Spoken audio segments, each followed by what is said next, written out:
I'm pleased to introduce Dr. Janice Mann as the first speaker of this afternoon. Dr. Mann is Samuel H. Kress Professor of Art History at Bucknell University, where she's been teaching since 1995.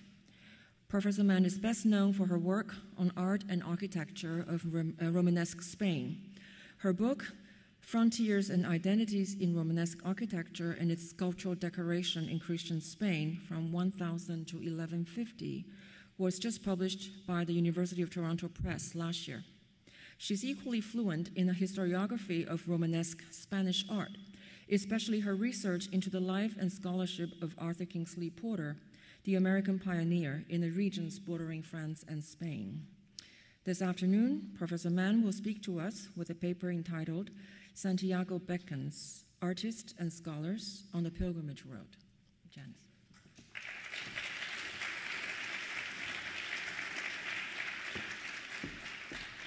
Thank you, Nancy, for that gracious introduction. And I, too, would like to thank the organizers and supporters of this series of speakers. Okay.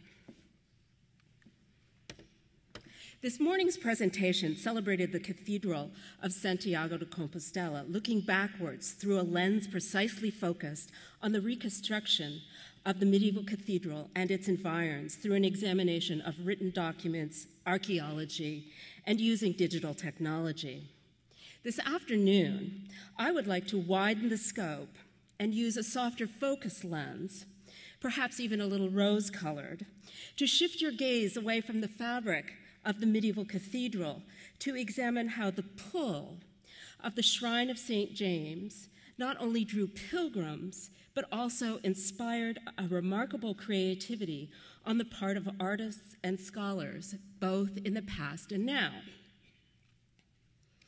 Surprisingly, it was not the Romanesque churches, there's two of them, with their superb sculptural decoration that rose along the way of St. James in both southern France and northern Spain, beginning in the late 11th century and continuing into the 13th in places, which gave rise to the scholarly notion of the pilgrimage roads as a site of extraordinary creativity and artistic production.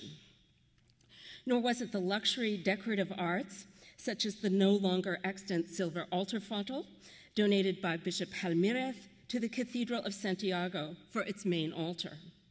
Nor even was it the fine but less publicly available illustrated manuscripts such as the Codex Calixtinus. As if they were hidden in plain sight, the monumental churches situated along the routes and the works of art within were strangely overlooked when modern scholarly discourse first framed the Camino of Santiago as both a place and a phenomenon that inspired unprecedented artistic innovation. I feel like after this morning I should be adding technical innovation as well to that. It was the more ephemeral art of oral poetry, which Joseph Bédier, who lived from 1864 to 1938, and you can see him up there.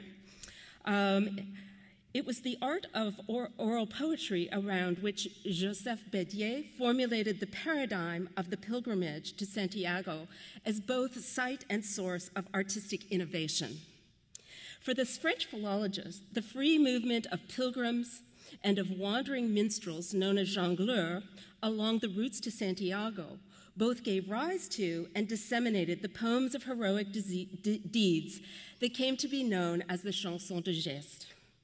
Monks, he dubiously claimed, composed some of the poems, combining the miracles performed by their patron saints or their relics with the feats of legendary heroes in order to attract pilgrims to their monasteries in kind of a medieval branding, joining the heroic and the saintly together.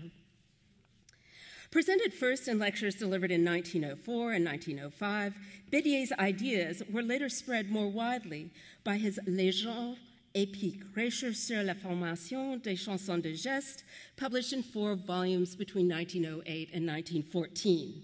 The French scholar's ideas were eventually discredited, but not before his theory of the pilgrimage roads as fertile ground for artistic development migrated from literary studies, as so often happens, to the emerging field of art history. In the United States, an interest in the pilgrimage to Santiago and Bédier's views held an appeal for scholars who were just beginning to explore the history of art as an academic discipline. American art historical interest in the Camino was spearheaded by Georgiana Goddard King. You see her up there.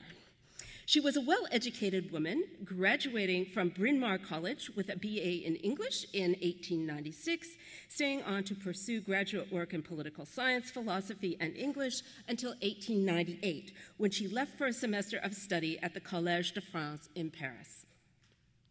King returned to Bryn Mawr in 1906 to teach literature, but she soon abandoned this well-established field for art history, convincing the college by 1914 that this fledgling discipline merited its own department. Here she would teach until ill health forced her to retire in 1937. In an interview given on the occasion of her retirement, King spoke of how Spain's black magic was still for her the most exciting thing in the world. With effusive sentimentality, she informed the interviewer, quote, "I came there last, and it still trails clouds of glory for me, as the last love always does." For King, Spain was a mysterious land of enchantment, and there was no place more magical on the peninsula than the Camino de Santiago. It was to the sites along its route that she devoted her most ambitious and scholarly work, The Way of St. James. You see the title page beside her.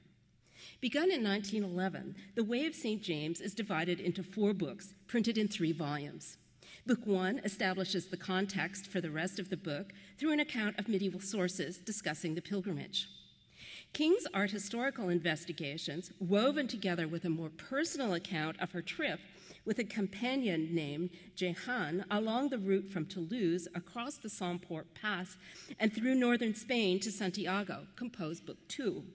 Jehan, although a fictional character, might in part be based on King's real-life travel companion, photographer, and collaborator Edith Lober.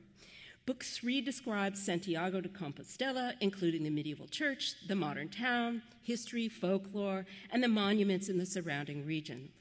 A brief tying up of loose ends is provided by Book 4, which also discusses the Cathedral of Santiago's Portico de la Gloria and a handful of other sites in Galicia, before giving a summary account of the pilgrim's passage back to France through the historic pass at Roncesvalles. Although she is seldom given credit for it, King was the first art historian to explore the idea that the pilgrimage to Santiago stimulated the artistic creation and cultural exchange that gave rise to Romanesque architecture and its sculptural decoration in southern France and northern Spain. Later, after better-known scholars such as Kingsley Porter and Émile Malle adopted and deployed this conceptual framework in a heated quarrel over the national origins of Romanesque sculpture, it became a standard art historical paradigm. The Way of St. James is more of a thoughtful description than a problem-solving analysis of medieval art and architecture. In our age of Twitter, King's prolix descriptions might seem at best tedious and at worst pointless. Her prose does not readily yield the facts or conclusions in the efficient, orderly way readers have come to expect. Occasionally, King offers opinions about dates and sources of artistic style or motif, but her main aim is to introduce to the reader unknown or obscure buildings, making them mentally visible and familiar through her words, which demand a reader with both leisure and an active visual imagination. King placed more faith in the mimetic preciseness of words than in photographs. She claimed that, quote, "Spain is a long way off, and pictures are not always explicit," unquote. Not surprisingly, then, The Way of St. James is not lavishly illustrated. As often as not, its limited photographs and photogravures represent a picturesque scene, such as the 2 you see up here of villages, more than an important monument. So she likes these picturesque scenes in villages rather than photographing the actual churches or sculpture that she encounters along the way. There are some that show churches, but not many. Most are like this. She trusted photographs to establish ambiance and context, but not to serve as visual evidence supporting her ideas. Unlike Bédier, who could stay at home and formulate his ideas from written texts in the comfort of his study, King had to actually travel along the routes, followed by medieval masons, sculptors, and pilgrims, in order to gather her material on architecture and sculpture for the Way of St. James. This made for a different kind of understanding of the Middle Ages and their relationship to the present. For King, the Camino carried one back through time as well as across geography. It was both the means to and the repository of history. In the Way, King never focuses on an art historical monument in isolation. The process of getting to the site, the setting, not simply the geography of the location, but the surrounding people, aromas, and sounds, and the contemporary social and historical contexts of the building are all part of the discussion. For instance, in her treatment of the Romanesque Church of Santa Maria in Santa Cruz de los Cerros, King describes, quote, the purple starlight, unquote, of the morning, the flowers by the riverside, loggers at their work, and the sound of water rushing through an irrigation system and into the fields.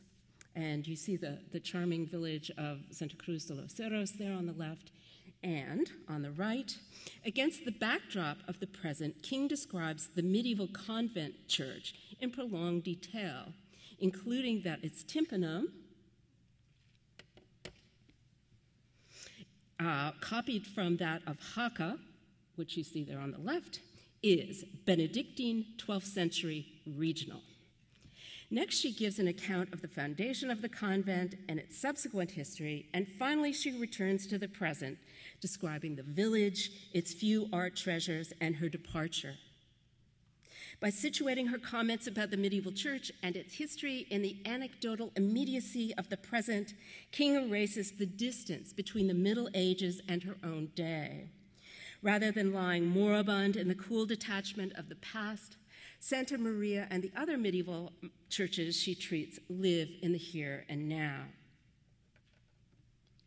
For King, nowhere are the Middle Ages more alive in the present than at Santiago de Compostela. She writes it is, quote, the bourne, the end of heart's desire, like places you have come to in a dream and remember that you have known long ago, unquote. By focusing on the legacy of the Middle Ages in Santiago's present, bells ringing, candlelit churches, religious rituals, relics, and the vestments of the clergy, King overlays the modern with the medieval. She tends to ignore the middle-class people and focuses instead on the upper and lower reaches of society, the archbishops surrounded by cardinals and royalty accompanied by soldiers, or peasants and beggars, ticked out in calico capes, sewn over with scallop shells and staffs, on which the gourd is reduced to a symbolic knob. And you can see there an example of this focus on the lower reaches of society. Cars, trains, cameras, and other clear signifiers of modernity, while mentioned in her account, all but disappear from her discussion of Santiago. King intersperses her text with observations made by pilgrims from other eras that harmonize with her own, creating an intertextuality that reinforces the notion of the timelessness of Santiago and the universality of the pilgrimage experience. King understood the pilgrimage to Santiago as transcendental. She wrote that it predated Christianity and was as old as the human race. The road's magnetic draw, she contended, was rooted in the very forces of nature that summoned the pilgrim. Along the way, the winds impel, the waters guide, earth draws the feet, the very sky allures and insists. The pilgrimage cannot really be rationally comprehended, but only accounted for by mystics who, she says, can tell how journeys to such shrines are made. The way is opened before you and closed behind you. Simple, that. Believe it or not, it happens. So with Compostela. The poetry of King's words, calculated to mobilize the imagination rather than the intellect of the reader, communicate a kind of knowledge not wholly dependent on fact. King does not expunge deeply felt religious sentiments from her text. For her, as for the British art critic John Ruskin, the aesthetic and the spiritual were joined. In the foreword to The Way, she pays gratitude first to St. James himself, and last to the glory of religion and of Spain. Throughout the book, she makes reference to prayer, saints, and the liturgy without irony or cynicism. Both religious and romantic by nature, and not yet bound by the concept of scientifically objective art history that would come to dominate the field after 1930, King believed that the way art, architecture, or ritual expressed the sacred and inspired the sublime was of the utmost importance. For her, the authority of medieval architecture lay in its power to evoke religious exaltation across the centuries. This was for King as significant a part of art historical knowledge as construction campaigns, iconographic identification, or a monument's historical context. King found cause for sublime elation in the prosaic as well as the profound. Frequently, she stops the flow of her scholarly account to relate a personal encounter with the picturesque. For example, she diverges from a description of the Cathedral of Santiago de Compostela to say how she saw a peasant in pilgrim's dress. And here's a long quote. With an ecstatic face, who looked a little like St. Francis. His head was the same shape, and his brown frock helped the illusion. For a long time, I watched him praying, and when he got up and went out, I ran after and asked leave to photograph, readily yielded, and then asked for an alms. Why not? Give and take is fair. I'd like to know how she knew he looked like St. Francis. But who knows? Maybe she had visitations. She included a photograph of the pilgrim, there you see it, as if to add weight to her testimony or in hopes of allowing the reader an actual glimpse of local color. Although her evocative prose imbues these vignettes of Spanish daily life with a sense of dignity, they are generated by King's understanding of Spain as still unspoiled and romantic. Nevertheless, they are more than just a romanticized anthropology. They serve to foreground the medieval architecture King discusses in the present by erasing the void between the past and her own time and creating a putative continuity between medieval and modern times. The amalgam of the personal with the scholarly and the past with the present confused at least one reader of The Way.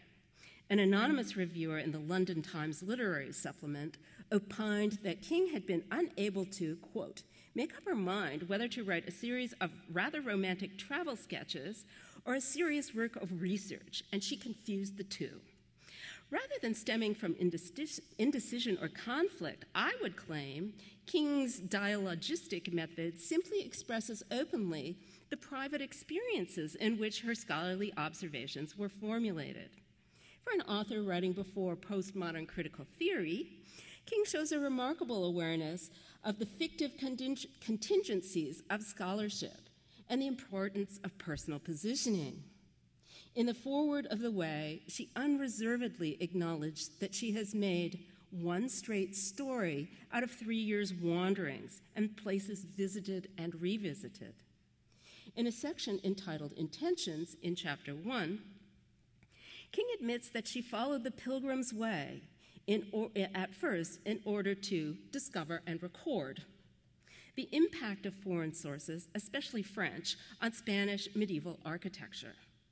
But her purpose shifted in the process of investigation and grew long since from a mere pedantic exercise in architecture to a very pilgrimage. In other words, a rational academic task evolved into a spiritual journey that colored what she saw. She may have sought the material facts, but what she experienced was in part intangible. Sadly, it was this personal grounding of King's work that caused it to lose credibility. with the following generation of art historians whose scholarly methods were more regimented and scientifically oriented. Where Georgiana Goddard King has all been but forgotten in the field of art history, the life and work of Arthur Kingsley Porter have become the stuff of legend. Porter's mysterious disappearance during a storm from his isolated cottage on the island of Inishbofin off the coast of Donegal in 1933, when he was at the height of his career, contributed to the mythification of his life and work. At the time, Porter was such a well-known figure that his disappearance was noted on the front page of the New York Times, and rumors having been cited alive in different places circulated for many years thereafter. He was kind of an art historical Elvis who people saw in different places, kind of perpetuating the rumor that he had just wandered off. Unlike King, who was a Hispanophile interested in every aspect of Spanish cultural production throughout her life, Porter devoted only a portion of his scholarly career to the pilgrimage to Santiago and Spanish Romanesque art. Beginning around 1920 and trailing off after his first trip to Ireland in 1928. Nevertheless, it was he who made the pilgrimage to Santiago and Spanish Romanesque art and architecture seem significant and worthy of intense intellectual scrutiny to art historical circles in America and to some extent in Europe too. There he is. Born in 1883 into an old Connecticut family in Stamford, Porter lived in a world of economic privilege. Notice how he has cats as a child and as an adult. Okay. When his banker father, Timothy, died in 1901, Porter's freshman year at Yale, he inherited the financial resources needed to underwrite the lengthy research trips on which his scholarship depended. In 1912, after marrying Lucy Bryant Wallace, whose family was even wealthier than the Porters, but somewhat lacking in social pedigree, he became even more financially secure. There you have them. Georgiana Goddard King first piqued Porter's curiosity about the Camino de Santiago in 1914 when he heard her deliver a paper at Haverford College on the impact of pilgrimage on the formation of Spanish sculpture. But if King sparked Porter's interest in Romanesque art along the pilgrimage routes, it was the French art historian Émile Malle who fanned the flames into a raging blaze with a critical review of Porter's Lombard architecture, which was published between 1915 and 17. This ensnared him in a scholarly argument in which Spanish Romanesque sculpture would eventually play a significant role. For the Frenchman, it was only self-evident that all significant medieval artistic developments began in France. And he dismissed as ludicrous Porter's suggestion that Romanesque sculpture was born in Italy at Modena. Porter replied to the critical review within months in an article called Rise of Romanesque Sculpture, which was published in the Burlington magazine in 1918. He challenged Malle's Francocentric views, insisting that there were a number of local but similar artistic schools throughout medieval France and Italy. Perhaps remembering King's 1914 lecture, Porter suggested that artistic exchange between these schools was facilitated by the pilgrimage to Santiago de Compostela, which he construed as a, quote, a sort of melting pot in which artists from all over Europe met and exchanged their ideas.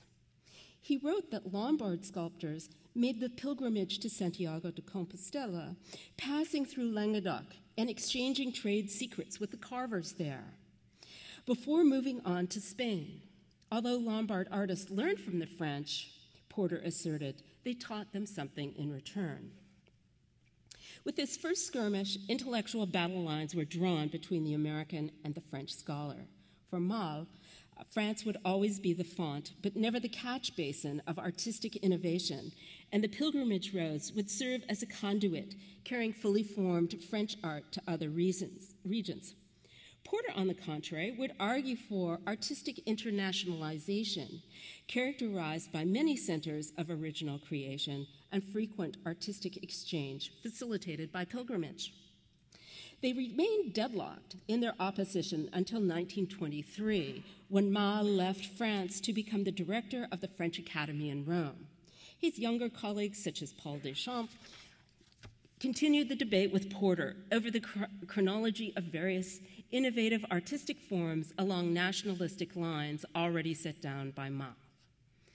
Although he never admitted it directly, the desire to find new ammunition to use against Émile Mall's nationalistically based arguments probably played a substantial role in motivating Porter's first trip to Spain in 1920.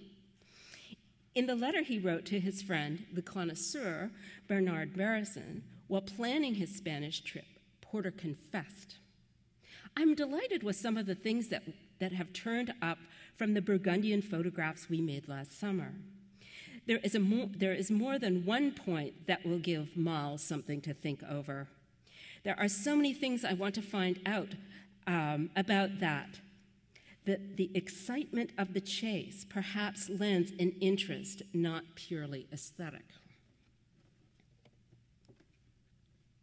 Unlike King, who traveled by train, bus, horse-drawn diligence, or foot, Porter cruised through Spain in a chauffeur-driven motor car that facilitated his ability to travel in relative ease to many monuments. I actually think he's in Italy in both these examples, but you get the idea of the car. It permitted him to carry the large format camera and equipment required to create the vast quantities of photographs upon which his scholarship depended. But perhaps not in the ways Willibald Sauerländer has proposed. Sauerländer suggests that the car allowed Porter access to monuments that had not been commercially photographed, and more significantly, that it shaped his view of Romanesque sculpture by permitting him to move quickly from site to site, annihilating the distance between monuments and ignoring the boundaries between regions. Porter's correspondence indicates that it took 3 months for him and Lucy to cross northern Spain in the summer of 1920. I think people on pilgrimage actually do that in about 6 weeks walking. So, although his car may have made travel somewhat more convenient, Porter had to resort to hiking or horseback when no roads were available to remote sites such as San Juan de la Peña. The car may have allowed Porter to procure the written evidence, first-hand experience, and photographs needed to support his thesis of the pilgrimage roads as an extraordinary site of artistic creation.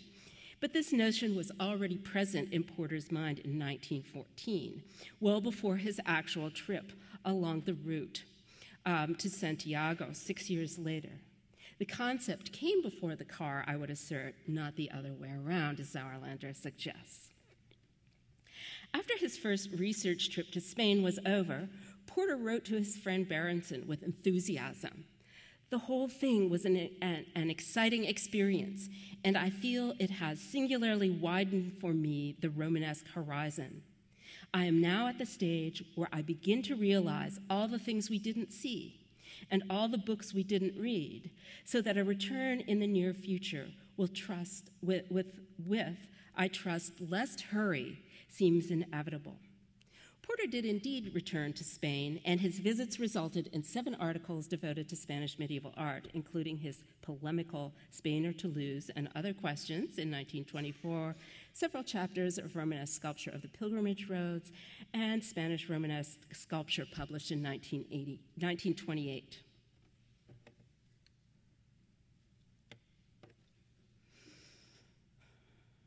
Porter's longer works, such as Architecture and Sculpture of the Pilgrimage Roads, only a portion of which was devoted to Spanish art and Spanish Romanesque sculpture, promote early chronologies for Spanish Romanesque sculpture, which are now largely discounted. In these books, as in his articles, Porter used a conceptual strategy that depended on written documents, detailed comparative visual analysis made on site, and evidence provided by abundant photographs to promote his belief in the precocity of Spanish Romanesque sculpture, and likewise to refute the claims of the French archaeologists who held that Romanesque art originated in southern France. Unlike King, Porter believed in the absolute objectivity of the camera lens. He relied heavily on the assumed veracity of photographs to provide visual backup to his detailed written visual analyses, and as unassailable evidence of the existence of hitherto unpublished monuments that he had discovered. Both Lucy and Kingsley Porter were accomplished photographers. You see Lucy over there and Kingsley under the cloth.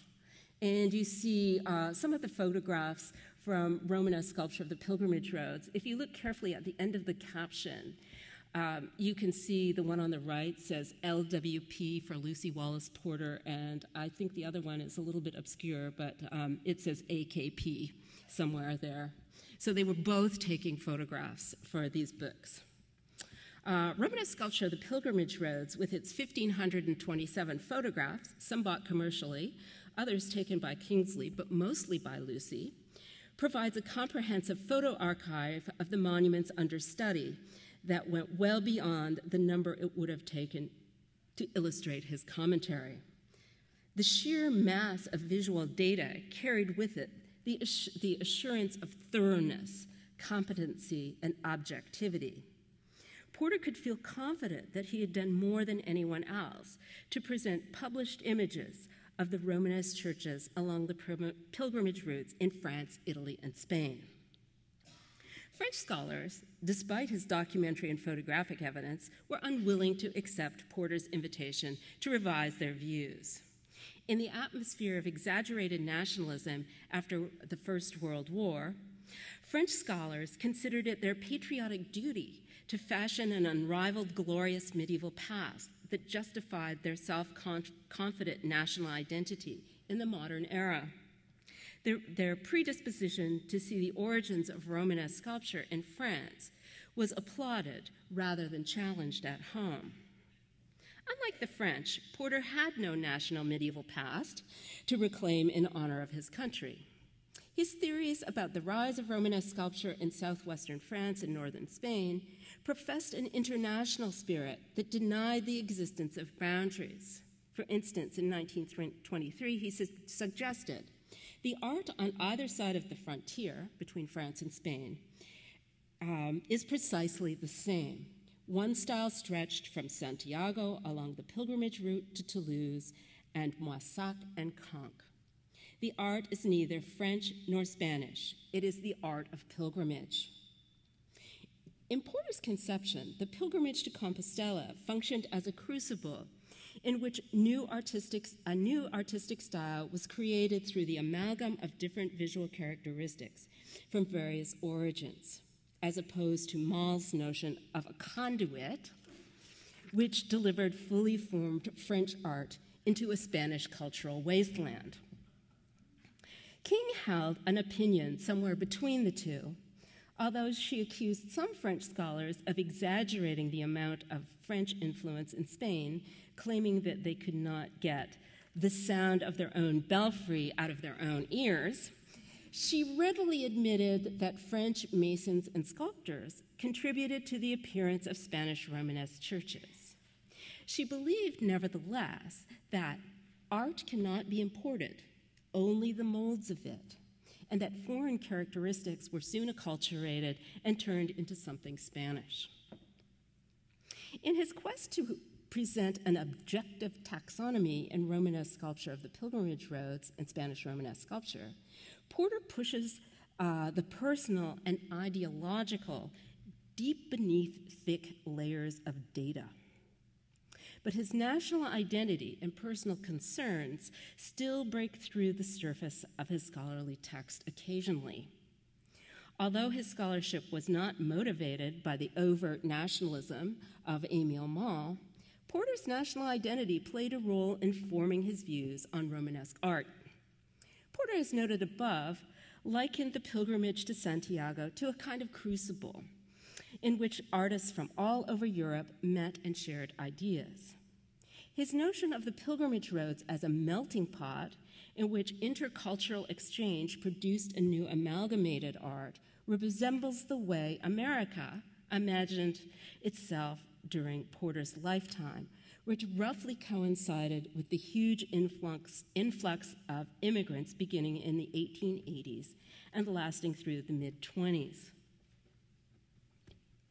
The term melting pot, used to describe the reconfiguring of the American populace during the Great Wave of Immigration, was originated by a play of the same name written by Israel Zangwill and performed in New York City and Washington in 1908. And you see the author there and a rather disturbing poster for the play that, I don't know, I don't think it would work today. It is unclear whether or not Porter saw the play, but its extensive publicity assured his knowledge of it. Mary Berenson, the wife of his friend, actually saw the play in Washington, seated next to President Roosevelt and the author. So certainly this would have been a matter of discussion between the Porters and the Berensons. In fact, the Porters may have even known the Zangwills. So there is no doubt that Porter knew about this play. In The Melting Pot, America is described repeatedly by the protagonist, an idealistic Jewish emigre composer, as God's crucible, the great melting pot, where all the races of Europe are melting and reforming, and as where the roaring fires of God are fusing our race with all others.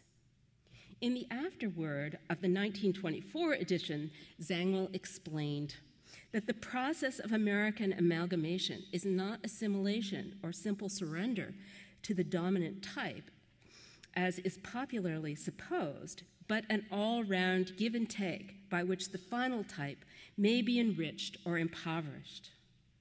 Porter projected this particularly American sense of nationhood onto the formation of Romanesque sculpture. European nationalism may have been absent from his texts, but he does not replace it with a neutral internationalism, as has often been suggested. At times, Georgiana Goddard King also understands Spain in terms of America. For instance, she describes the railroad tracks running from the frontier between France and Spain, from Badu to Jaca, as having been laid down like Indian trails, or she compares the Pyrenean pine woods to those in the Adirondacks, and the whitewashed halls of an Aragonese spa to 19th century examples in Virginia. She even imagines Santiago de Compostela in terms of an American amusement park, saying, "In the great years, at the height of the season, this church must have been, God forgive me, rather like Coney Island." Immense crowds kept arriving and tramping through like a dozen cooks' parties in a day, and everything had to be shown to them and everything explained. These, however, are specific one-to-one comparisons that inform the foreign by illustrating it in terms of the familiar, and they do not serve as the basis for any of the concepts that shape the larger issues of King's work. Unlike King, Porter was not a religious person. He was a humanist without religious faith. Nevertheless, for him, just as for his female counterpart, the notions of scholarly investigation and the pilgrimage experience of the Camino de Santiago became enmeshed. In Romanesque sculpture of the pilgrimage roads, he cites, "The modern pilgrim to Santiago journeys these long but delicious kilometers, not entirely nor even chiefly to admire the miracles of scholarship already performed, nor even in hope, invariably present but however fatuous, of himself assisting at others. One feels, as nowhere else, wrapped about by the beauty of the Middle Ages. One is, as perhaps never before, emotionally and intellectually stimulated." These statements imply that for Porter, scholarly production was not the only goal. Experiencing the transcendental and transformative power of the art of the Middle Ages by means of traveling along the pilgrimage roads was of equal significance. If too much emphasis on her personal observations cost King her reputation with future art historians, denying the personal seems to have cost Porter far more. In the last years of the 1920s, when Porter's attention is shifting from Spain to Ireland, his personal correspondence reveals emotional unrest. In 1928, he writes to his brother Louis that he is having fits of depression, and to his friend Berenson that he is in a state of nervous prostration over the publication of Spanish Romanesque sculpture.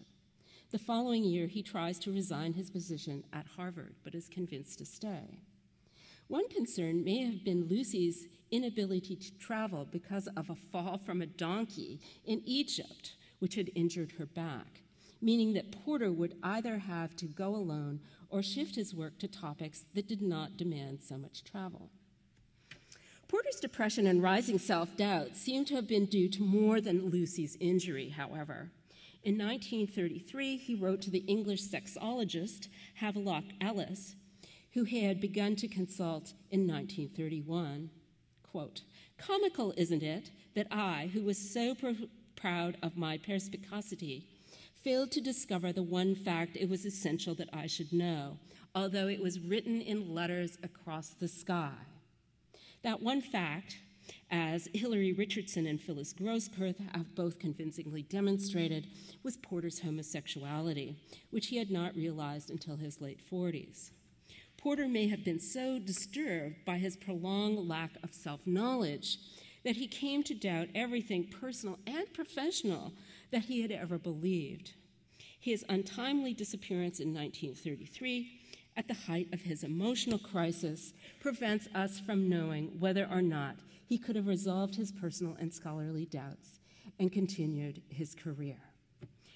You can see a view of his cottage there while under construction on this rather desolate island where he and Lucy went on the weekends when they wanted to get away from their castle.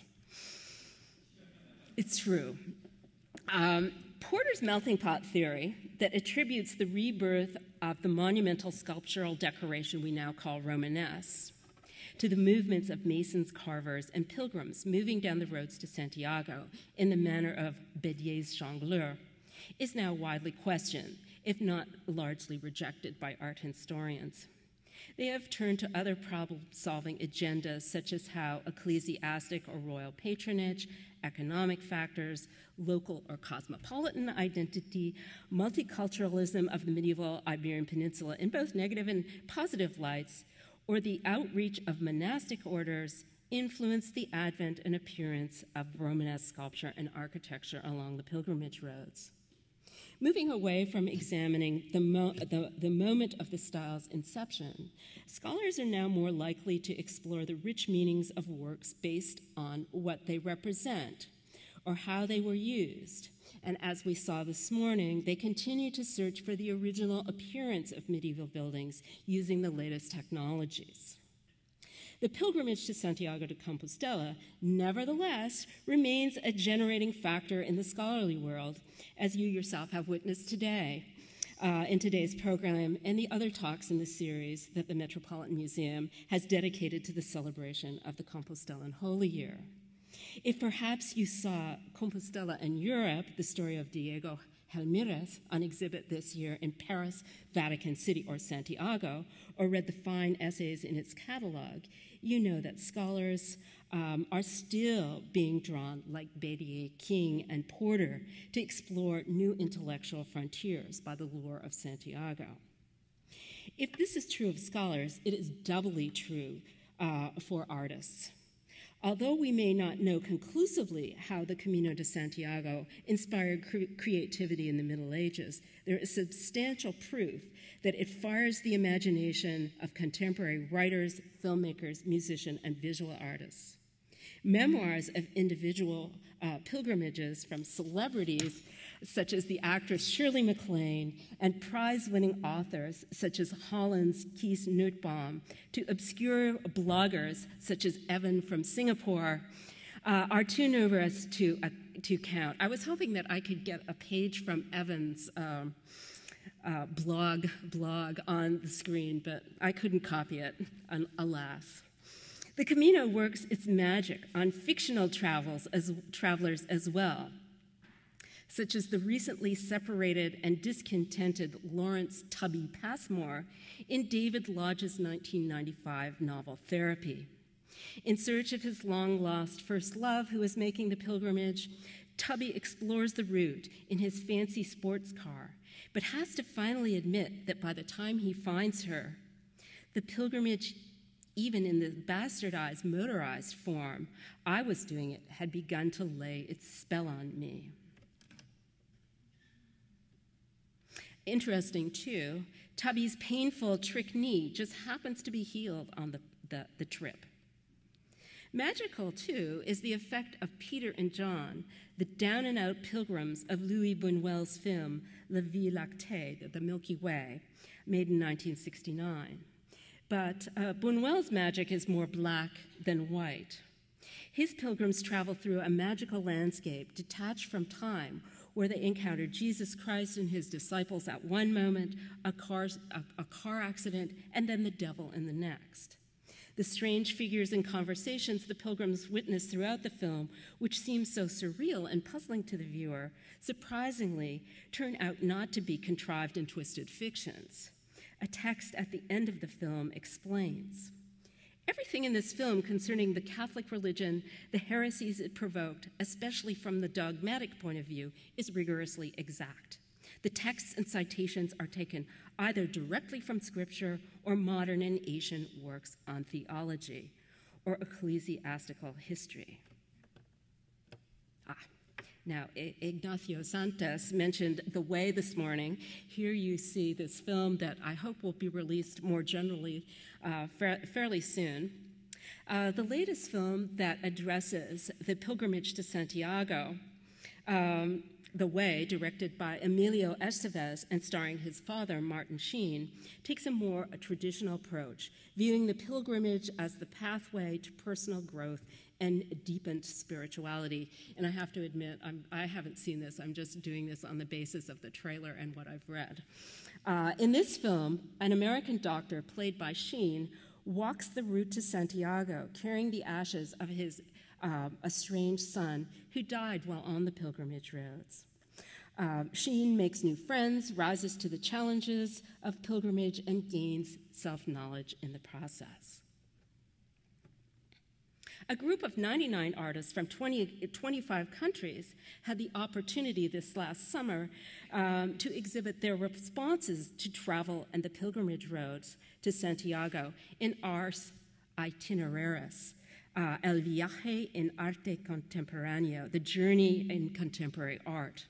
The exhibition of painting, sculpture, video, photography, and installation art, held in celebration of Santiago's Holy Year, took place simultaneously in 7 cities along the Camino.